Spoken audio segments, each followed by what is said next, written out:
Shubho Sandhya my friends.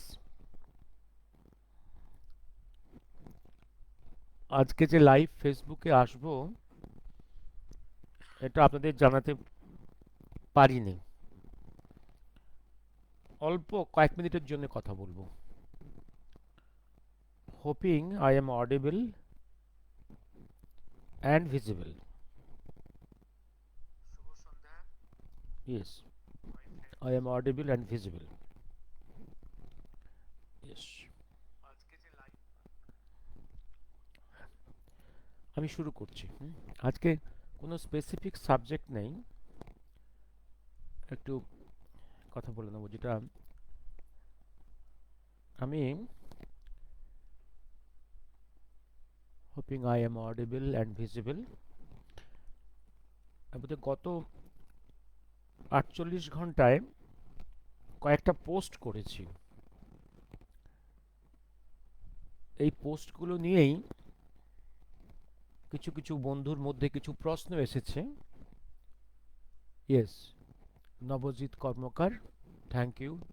আমি audible and visible. কয়েকটা প্রশ্ন এসেছে, যেমন যেমন আমি একটা পোস্ট করেছিলাম, ওটা বোধহয় আজকেই করেছি। হ্যাঁ, ইন বেদজ history of human for about 30 lakh years, সিরিয়ার গুহাতে 8 লাখ বছরের নিয়েন্ডালথাল শিশুর রিমেন্স পাওয়া গেছে। এটা নিয়ে কিছু প্রশ্ন এসেছে। বোধহয় এই 30 লাখ টাকা নিয়ে অনেকের একটু বিস্ময়ের ব্যাপার আছে। এবার বলি, আমি এই 30 লাখ ইয়ার্সটা আমি কোথায় পেলাম। এটা মানব জাতির ইতিহাসের সন্ধানে, আমি বিজ্ঞানের ছাত্র, আগ্রহ একটু ছিল কিন্তু এত বেশি ছিল না। আগ্রহটা বাড়লো মহাকালের কথা থেকে। মহাকালের কিছু কথা আছে, সেই কথাগুলো বুঝতে গেলে আমার অনেক পড়াশুনো করতে হয়, কারণ আমি তো পণ্ডিত নই, বিজ্ঞও নই।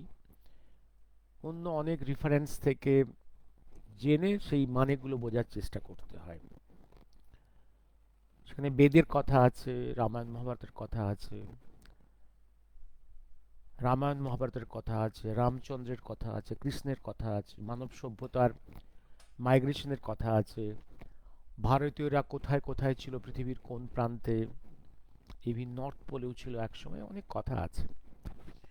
এই মানেগুলো বুঝতে গেলে অন্য অনেক রেফারেন্স, অনেক পড়াশুনো করতে হয়। আরেকটা জিনিস, যখন রাম সেতু নিয়ে ম্যাড্রাস হাইকোর্ট এবং সুপ্রিম কোর্টে যখন কেস হয়, সুপ্রিম কোর্টে কেস হয় আপ টু ওখানে, কারণ ইউপিএ গভর্নমেন্ট যে বর্তমানে রাম সেতুটাকে ধ্বংস করে, মানে ভেঙে ডেজার্ট দিয়ে ওখানে নেভিগেশনের রুট তৈরি করার প্ল্যান করেছিল। তার এগেনস্টে অনেকে কেসে গেছিল, ইনক্লুডিং সুব্রমণ্যম স্বামী। এই সময় কিছু ডকুমেন্টস হাতে আসে। তার আগে থেকে সেই ডকুমেন্টসগুলো ছিল, যেমন নাসার একটা ডকুমেন্ট।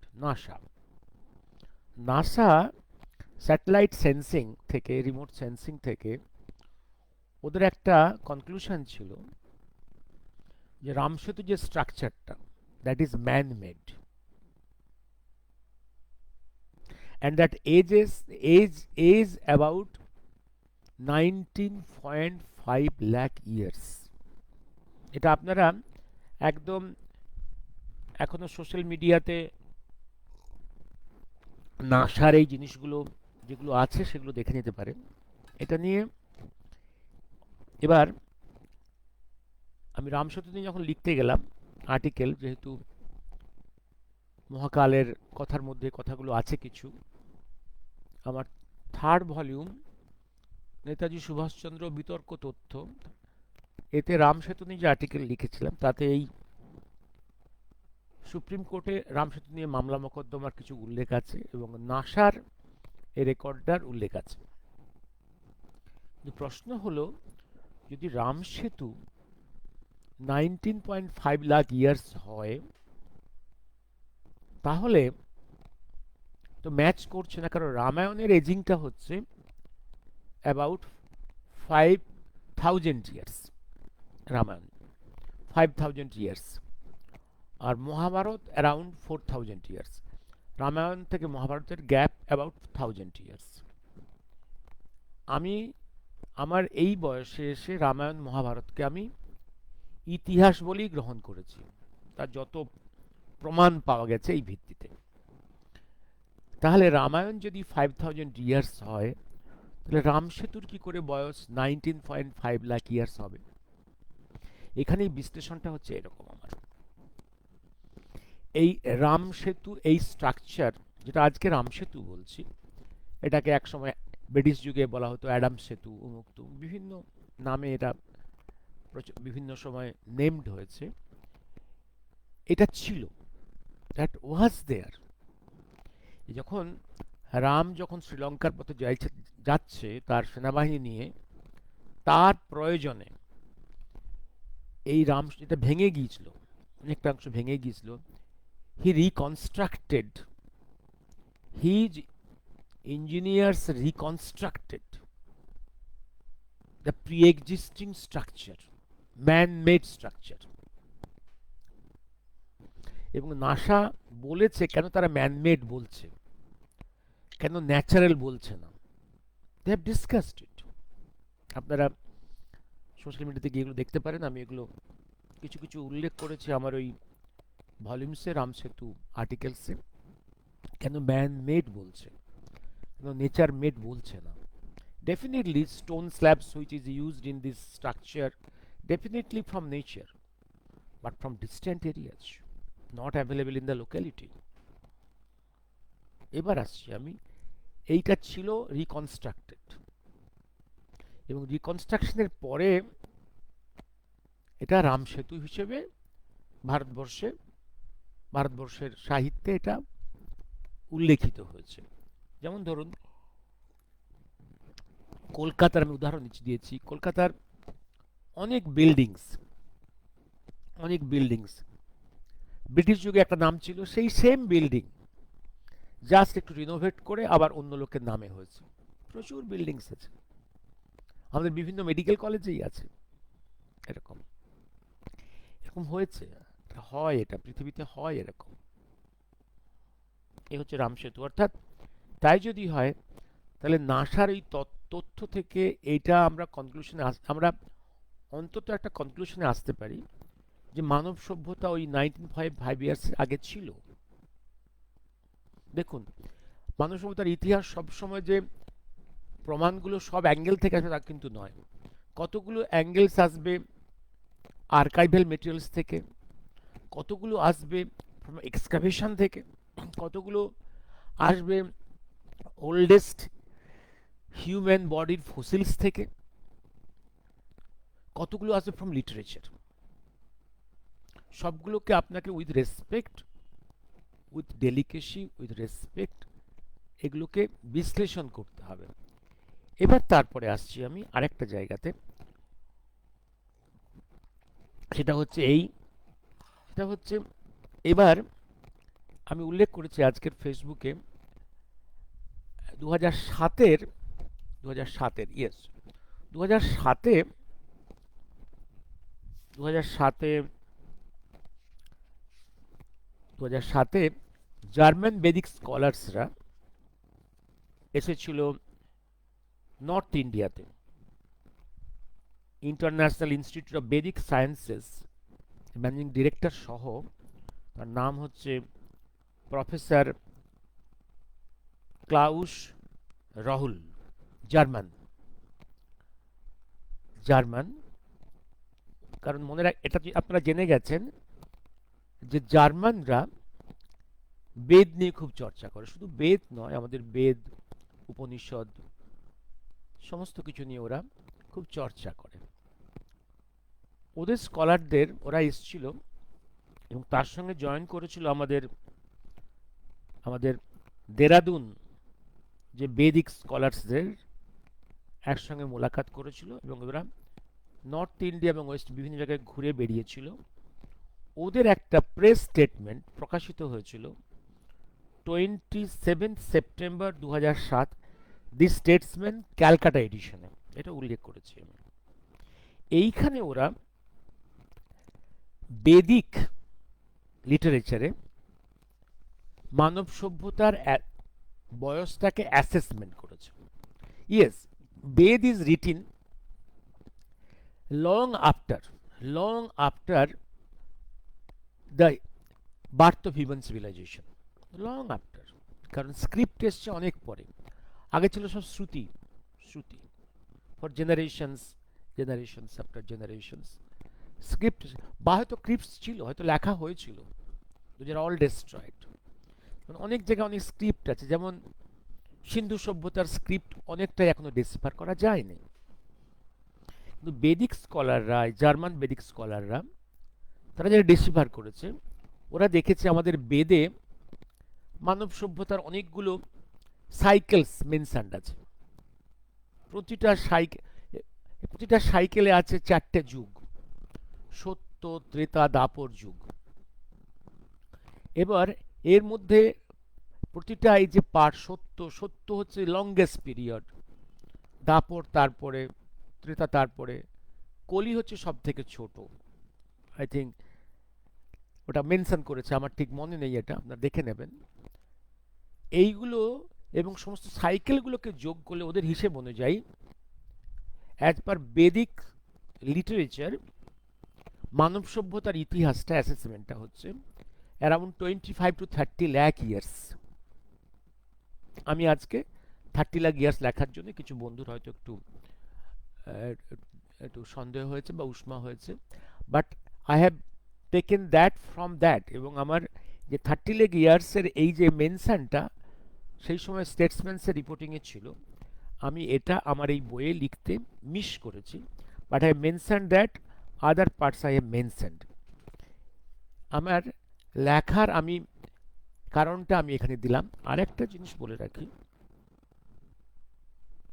পৃথিবীর যা এজ, তাতে মানব সভ্যতাকে আমি এখন যেটা বলছি, এই 1 লক্ষ 2 লক্ষ বছরের মনে করার মধ্যে মনে করি কার্পণ্য আছে, বরং অনেক বেশি বয়স তার।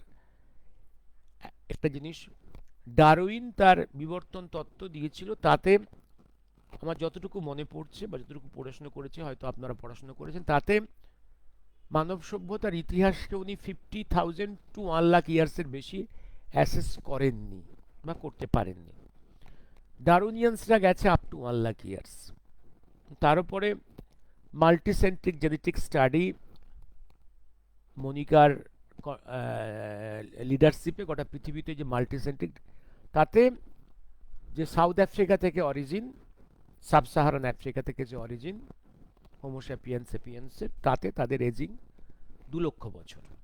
এই তো এবার দেখুন, এবার ভারতবর্ষের 2 লক্ষ বছর, আর এই যে ভারতবর্ষের রেকর্ডেড সভ্যতা যে 5000 ইয়ার্স, এটাকে অনেক, আমি বলি আমার ভাষায়, সিকুমাকু কঙ্গুদের এবং বিদেশি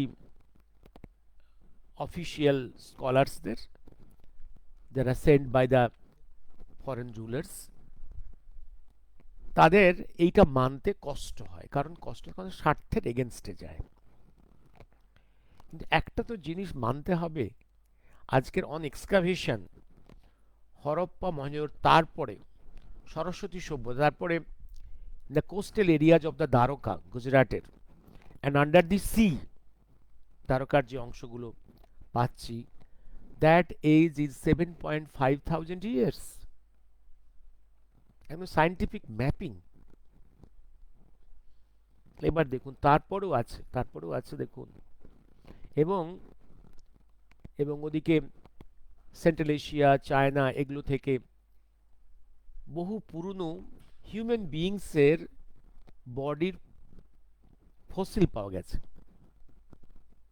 এবং সব থেকে এখনো পর্যন্ত যা রেকর্ডস, 2 লক্ষ, 3 লক্ষ, 4 লক্ষ, এরকম বহুবার বহু রিপোর্ট হয়েছে। ওরা ওগুলো করেছে একদম বর্তমান সায়েন্টিফিক ডাটা অনুযায়ী, কার্বন ডেটিং মুক্ত সবকিছু করে। এবং ওল্ডেস্ট যে রিপোর্টটা পাচ্ছি ফ্রম সিরিয়া, ওখান থেকে একটা নিয়েন্ডালথাল শিশুর, 2 বছরের শিশুর ওদের এজিংয়ে, দ্যাট ইজ 8 লাখ ইয়ার্স। দেখুন এখনো পর্যন্ত আমরা জানি যে নিয়েন্ডালথালদের অবস্থান ছিল সেন্ট্রাল ইউরোপ, তাই তো? আর তারা তো হিউম্যান বিংস। আমি যখন হিউম্যান বিংস নিয়ে লিখেছি আমি কিছু, এই অরিজিন একমাত্র সাব সাহারান আফ্রিকা থেকে এসেছে মনে করার কোনো কারণ নেই। It is multicentric. অনেক সময় সেগুলো বিভিন্ন কারণে এক্সটিংক্ট হয়ে গেছে, এবং সেখানে এই মাল্টিসেন্ট্রিক হিউম্যান বিংসের মধ্যে জেনেটিক মিক্সিংও হয়েছে। এবং আরেকটা জিনিস, যেটা লাস্ট আইস এজের সময় যখন হিউম্যান বিংসদের এক্সিস্টেন্সের ক্রাইসিস দেখা দিল, লাস্ট এই সিজটা কবে, আজ থেকে 40,000 বছর আগে। আবার যখন মেল্টিং শুরু হলো, আবার হিউম্যান বিংস যাদের একটা কোথাও একটা জায়গায় দে এক্সিস্টেড, সেখান থেকে আবার ফ্লাওয়ারিশ করতে শুরু করলো। এবং সেই ফ্লাওয়ারিশিং পয়েন্টটা আমার যতটুকু এখনো পড়াশুনো, সেটা হচ্ছে এই অঞ্চলে, যেটা বঙ্গদেশ, যেটা বঙ্গহৃদি, যেটা মহাকালের ভাষায় গঙ্গার যে অববাহিকার ওয়েস্টে আর এদিকে ব্রহ্মপুত্র, এই দুটো বেল্টের মাঝের যে পুরো অংশটা, হিমালয় থেকে বঙ্গোপসাগর, পুরো অংশটাই মহাকাল বলছেন বঙ্গদেশ। এখানেই মানব সভ্যতা আবার রিফ্লাওয়ারিশ করেছিল। সেখান থেকেই তারা মাইগ্রেট করেছিল different corners of the world, এবং তাদেরই একটা অংশ ওই আজ থেকে 3,500 years back, that is 1,500 BC, এই সমসাময়িককালে they came back, that is reverse migration. এটাকেই ইউরোপিয়ানসরা, আমাদের শিকুমাকু কঙ্গুরা, এটাকেই ধরে নিয়েছে আর্য আক্রমণ বা আর্যদের ভারতবর্ষে এসে ভারতবর্ষকে সভ্য করার ইতিহাস। আমার এইগুলো যা পড়াশুনো, এবং রামায়ণ মহাভারত নিয়ে, এজিং নিয়ে অনেক বিতর্ক আছে, কিন্তু মোটামুটি একটা জিনিস দেখবেন, রামায়ণ মহাভারতের ওরা সব এজিং করেছে ওই ইউরোপিয়ানসরা 2.8 থেকে, কেউ কেউ আবার বলছে 1200 বছর, 1200 বিসি। আমি সেগুলো মানি না। এবং বিভিন্ন রেঞ্জ আছে, ওই 1.5 থেকে 5,000 বিসি, এরকম রেঞ্জে বিভিন্ন রকমের বিভিন্ন স্কলাররা কথা বলেছে। এবং ন্যাচারালি ইউরোপিয়ান স্কলাররা তারা একটু কম করে বলেছে, ইন্ডিয়ান স্কলাররা বেশি বলেছে। কিন্তু আমার এখনো ধারণা যে রামায়ণের বয়স অ্যারাউন্ড 5,000 ইয়ার্স, আর মহাভারতের বয়স অ্যাবাউট 4,000 ইয়ার্স, মহাভারতটা পরবর্তী, 1,000 বছরের গ্যাপ। আমি রং হোক কি রাইট হোক, আমি আমার মনের কথা বিশ্লেষণ করলাম। এবার আসছি আমি আরেকটা জায়গা নিয়ে, আমার বন্ধুদের একটু খোঁচা লেগেছে, সেটা হচ্ছে বলি আমি কোন জায়গাটা যেন, আমি 20 মিনিট হয়ে গেছে, আমি একটু পরে থেমে যাব, আমি বেশিক্ষণ কথা বলবো না। আমি ও আরেকটা ছোট জিনিস, আমি বোধহয় গতকাল একটা জিনিস পোস্ট করেছিলাম। সেটা হচ্ছে আমার আমার এক সময়কার স্কুল, আমার ছাত্র অবস্থায় 9, 10, 11 যেখানে পড়তাম, কুকুরদহ ঈশ্বরচন্দ্র মাঝি মেমোরিয়াল হায়ার সেকেন্ডারি স্কুল, এদের এদের গোল্ডেন জুবিলির সময় আমরা একটা মিউজিয়াম করে দিয়ে এসেছিলাম। এই মিউজিয়ামে ন্যাচারালি সারাউন্ডিংস এরিয়া, মিদনাপুর ডিস্ট্রিক্টের কোথায় কি পুরনো জিনিস পাওয়া যায়, এগুলোকে সংগ্রহ করে রাখবার জন্য এই যে মিউজিয়াম। এবার নেতাজি জয়ন্তীর দিনে ক্যাম্পাসে নেতাজির স্ট্যাচু উদ্বোধন করতে গিয়ে আমার ন্যাচারালি ইচ্ছে হলো যে কি কি সংগৃহীত হয়েছে।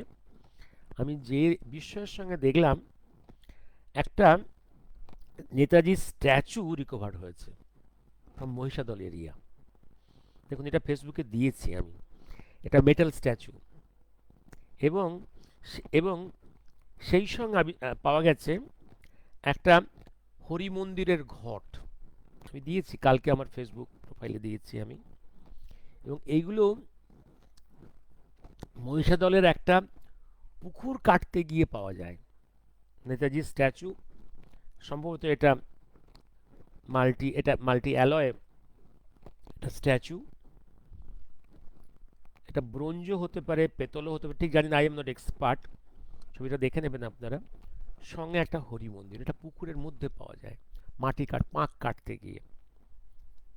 এবং এটার কনস্ট্রাকশন এজটা অ্যারাউন্ড ওই 1940s, আর্লি 40s এরকম সময়। এবার দেখুন ওই সময়ে কোনো পাড়া বা কোনো বাড়ি,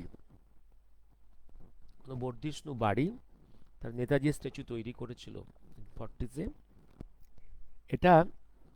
এবং কি কারণে এটা পুকুরে পড়ে গেছে জানি না, হয় কোনো রকম ভয়ঙ্কর বন্যায় ঘর ধ্বংস হয়েছে,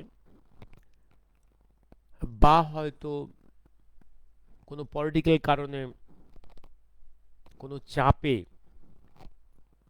এটা তারা এখানে লুকিয়ে দিয়েছে, জানি না কি হয়েছে। বাট দিস ফ্যামিলি এখানে তারা কিন্তু স্কুলকে, যখন স্কুলের লোকেরা গিয়েছে খবর পেয়ে, ওদেরকে দিয়ে দিয়েছে। এবার ইতিহাসটা বলি আমি। মহিষাদল 1942, যেখানে স্বাধীন সরকার তৈরি হয়েছিল। এই স্বাধীন সরকার তৈরি হয়েছিল, মনে রাখবেন, not at the inspiration by Gandhi, but at the inspiration and call of Netaji Subhash Chandra from Berlin, through Berlin radio. মুক্তাঞ্চল তৈরি করে রাখো, স্বাধীন সরকার তৈরি করে রাখো। কারণ এবার আপনারা যদি সে সময় দেখবেন, সেই সময়কার কাহিনী, সুশীল ধারার জীবনী পড়েন, দেখবেন আপনি, উনি পরিষ্কার বলছেন আমরা স্বাধীন সরকারটা তৈরি করে নেতাজির প্রেরণায় আমরা মুক্তাঞ্চল তৈরি করে রেখেছিলাম এই উদ্দেশ্যে যে পরবর্তীকালে নেতাজির সেনাবাহিনী সাবমেরিনে করে আসবে, তারা এই মুক্তাঞ্চলে নামবে, এখান থেকে বাহিনী বৃদ্ধি পেয়ে টুয়ার্ডস দিল্লি এগোবে। এই অঞ্চলে নেতাজির সম্বন্ধে শ্রদ্ধা এত গভীর, সেই সময় আমার ধারণা সেই প্রেরণা, সেই শ্রদ্ধা থেকেই কোনো ফ্যামিলির মানুষ নেতাজিকে এই মেটাল স্ট্যাচুটা তৈরি করে রেখেছিল। পরবর্তীকালে এইখানে গান্ধী গেছিলেন আফটার 46, গিয়ে সবাইকে আবার কংগ্রেসে আবার আবার ঢুকিয়ে নেন। কারণ ওই সময় 46-এ এই যে ফোর্স, যারা স্বাধীন সরকার তৈরি, তাদের পক্ষে আর সেপারেট এক্সিস্টেন্স নিয়ে থাকা সম্ভব হয়নি। পলিটিক্যাল কারণেই they again took shelter of the Congress. এবং তারা আর এই সময় আর প্রকাশ্যে তাদের নেতাজি প্রীতি প্রকাশ্যে দেখায়নি, কারণ মনের গভীরে তাদের এই শ্রদ্ধা ভালোবাসা তারা অক্ষুণ্ণ রেখেছিল। এবার আসি আমি আরেকটা জায়গায়, আরেকটা আরেকটা জায়গায়, কি কোনখানটায় যাব আমি, আমি আরেকটা ঘটনা বলেই চুপ করে যাব। না, আমি আরেকটা নোট দিয়েছিলাম সম্ভবত হোলির দিনে। একটা নোট দিয়েছিলাম হোলির দিনে। আমি লিখেছিলাম যে Shrikrishna character is historic, is a character of history. Radhika character is of her philosophy. হ্যাঁ, এইটা নিয়ে। এবং আমি লিখেছিলাম যে, কোথায় যেন লিখেছিলাম কারণ গোটা মহাভারতে কোথাও রাধিকার উল্লেখ নেই।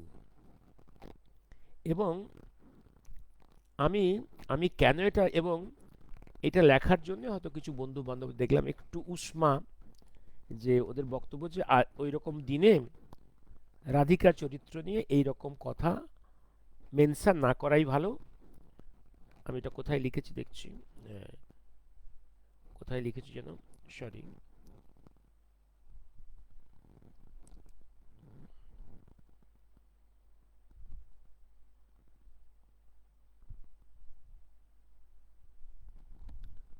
আমি কোথায় এটা উল্লেখ করেছি জানো, আমি উল্লেখ করেছি, আমি ফেসবুকেই আছে আমার। ও হ্যাঁ, আজ থার্ড ডে, হ্যাঁ। শ্রীকৃষ্ণ, শ্রীকৃষ্ণ ইতিহাস চরিত্র, শ্রী রাধিকা দার্শনিক চরিত্র। মহাভারতে কোথাও রাধিকার নামের উল্লেখ নেই। এবার আমি বলি কেন আমি উল্লেখ করেছি। এটা কাউকে কোনো রাধিকা চরিত্রকে অপমান করা বা কোনো করার উদ্দেশ্য নয়।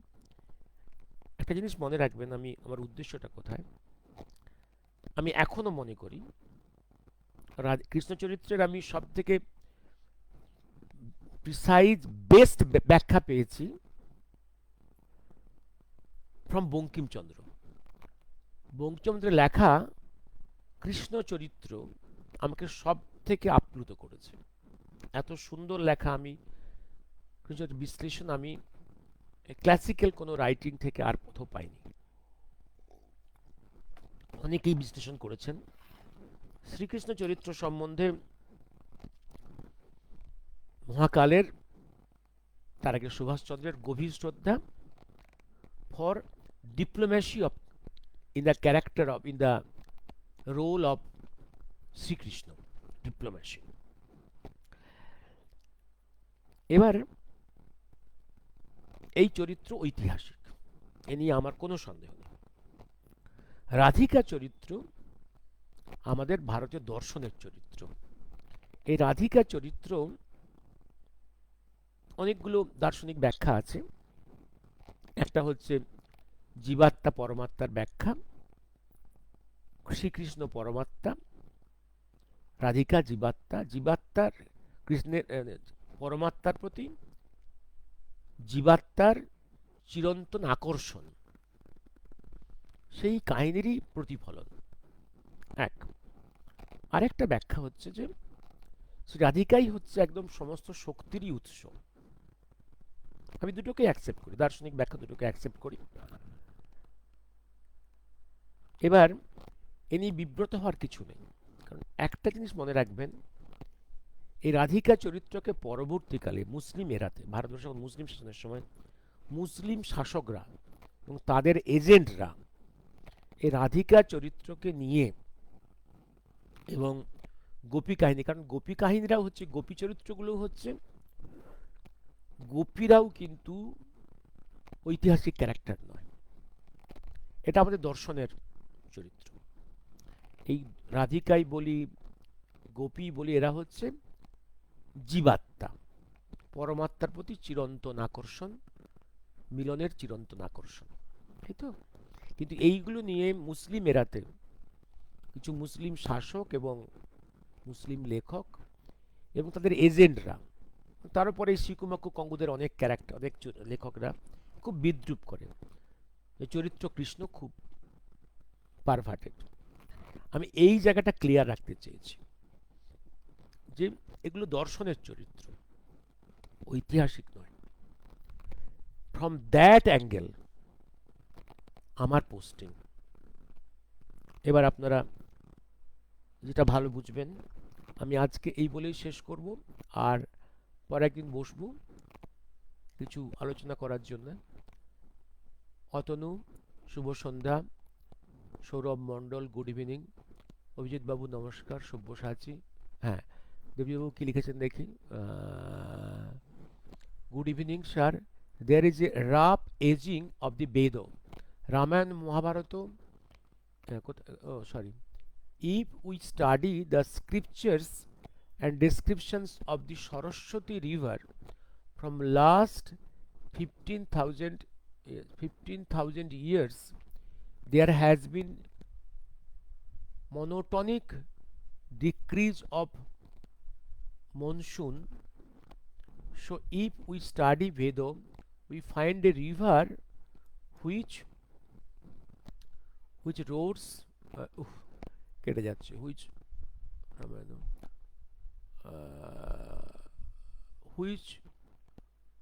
definite, oh yes, there has been monotonic decrease in the monsoon. So if we study Veda, we find a river which roars and described as the mother of floods, which means its definitely near to 15,000 years ago, or maybe before. In Ramayana also, we see a decrease in the flow which may be near to 7 to 8,000 years ago. In Mahabharata, we see Saraswati river is getting dried up, which implies Mahabharata is near about 5,000 years ago. Yes, আমার বিভিন্ন সোর্সে মহাভারতটাকে আমার ওই 4,000 5,000 years, তাহলে Ramayana is much older হবে, is at least 1,000 years older হবে। এবার বলি Ramayana, you are right. এবার এজিং 1,000 ইয়ার্স প্লাস মাইনাস এগুলো এত অঙ্ক কষে আমাদের পক্ষে বলা সম্ভব নয়। এবার বলি এটা তো নাও এস্টাবলিশড।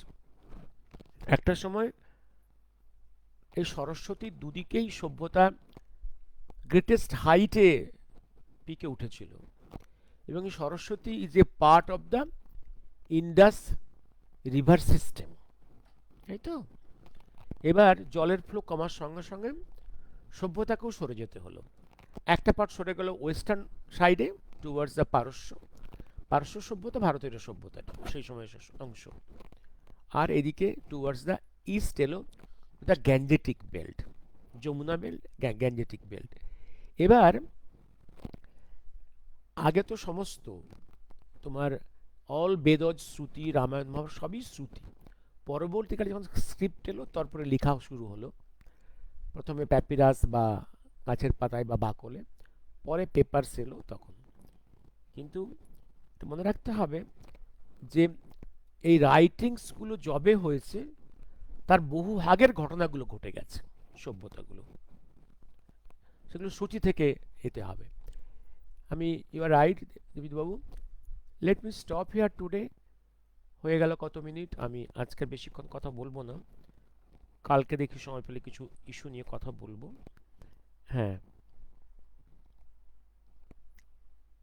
কিছু কথা বলবো, আর কিছু কিছু যদি প্রশ্ন থাকে আমি আমি উল্লেখ করব।